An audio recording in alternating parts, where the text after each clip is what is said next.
I'm Alex. I just finished my practice and come spend the day with me at... Last May at the Foro Italico, something happened that the mainstream tennis world didn't quite know how to explain.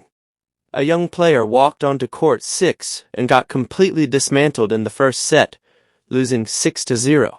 Normally, that's the moment when crowds start to thin out, people quietly pack up, and the energy fades. But instead, the opposite happened. The noise got louder. Flags were raised, singing filled the stands. What should have felt like the end of a match turned into something that felt more like a homecoming. That player was Alex Eala, and the fans who refused to leave were Filipinos living in Rome who had taken the metro across the city on a weekday just to watch one of their own compete on one of the biggest clay stages in women's tennis. At first, it might sound like a feel-good story about loyal fans. But if you follow what's happened since then, that moment looks very different. Those fans weren't being sentimental. They were being accurate. Fast forward to May 2026, and Eala is now ranked 44th in the world.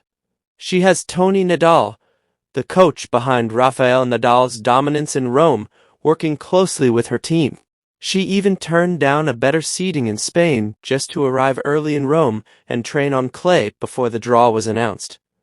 The story that began with that 6-0 set is now entering a completely different chapter. To understand why this matters, you have to go back to May 7, 2025. That day, Marta Kostyuk didn't just beat Eala. She dominated her.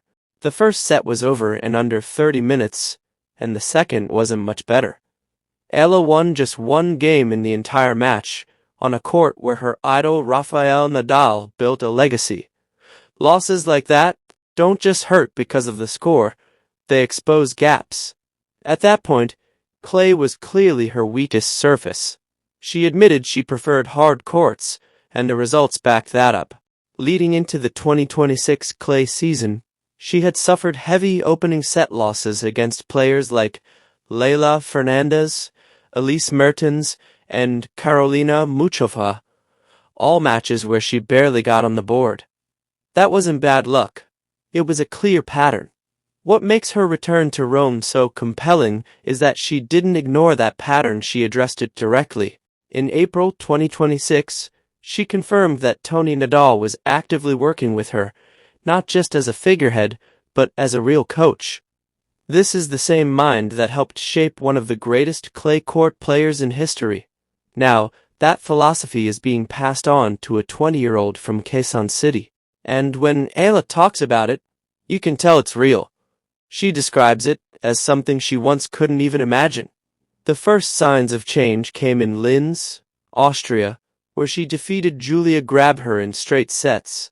The scoreline mattered less than how she played, more controlled, more patient, more composed. Even opposing coaches began to describe her differently, saying she wouldn't go down easily and that wins against her would have to be earned. That's not how people talk about a player who's still stuck in the same struggles. It's a sign that something is shifting. Congratulations, you are headed back to the 4th round here in Miami, and to do it, you had to get through a fighter today in Magda Linette. You know how tough she can be. Other than this incredible crowd, what do you think got you over the finish line? Oh, I think patience was a very key aspect of how I played today. You said it first, Magda is such a fighter, and every time I played against her, she's put... At the same time, something equally powerful has been building off the court in Rome.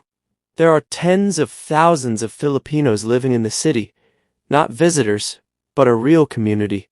When Eala first arrived in 2025, even she was surprised by how many Filipinos she encountered before playing a single match.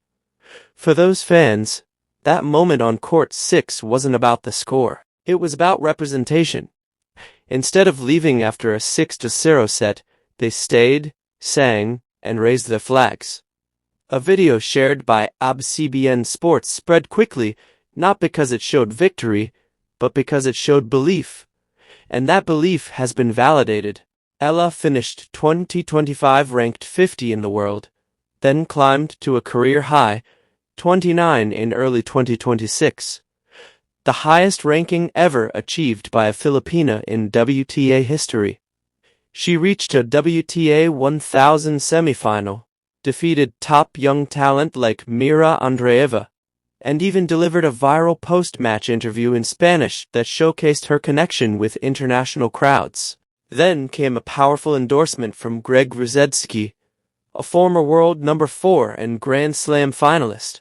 He pointed out that with her time at the Rafa Nadal Academy and Tony Nadal's influence, her clay game is becoming more physical, more structured, and harder to break down. He even compared her cultural impact to Manny Pacquiao, noting that wherever Filipinos are, they're talking about her. That's not just about tennis, that's about identity and global presence.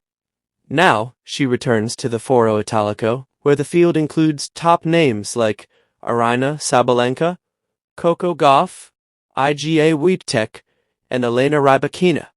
It's a draw that tests everyone.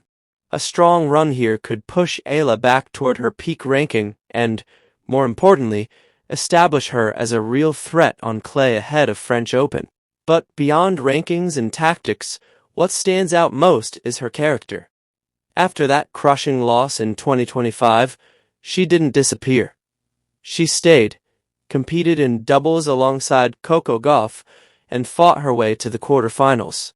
In Linz, after winning her first clay match of 2026, she switched to Tagalog mid-interview to speak directly to Filipino fans in the crowd.